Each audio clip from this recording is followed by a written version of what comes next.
Mga anak, dito lang kayo ha. May pupunta lang ako. Saan ka punta, Nay? Magchismis naman yan si Nanay Maricar. Pupunta ako sa ninang mo, Maricar. Tama ako, Nay. Dito ka lang. Ako na humingi ng pera sa ninang mo. Sama ako. Bakit ka humingi sa ninang ko? Ninang mo ba yun? Kapal na mukha mo. Sige na nga. Pagdating natin doon, humingi ka agad ng pera ha. Tapos, humingi ka ng damit. Dapat meron din sa akin. Hala, Nay. Grabe ka naman, Nay. Basta anak, sundin mo yun. Sige, Nay. Sundin ko yun. Ako na bahala. Hello, Mari. Kumusta? Uy, Mari. Okay lang. Ito na ba si Maricar na inaanak ko? Oo, Mari. Mahigain yan. Anak, magmano ka. Bilis.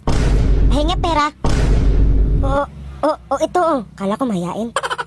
Ayoko niyan. Gusto ko 1,000. Diyos ko. Ano ba tong bata to? Ito. Sabi ni Nanay, pahingi daw damit. Dapat meron din kay Nanay ha. Ano ba kayo?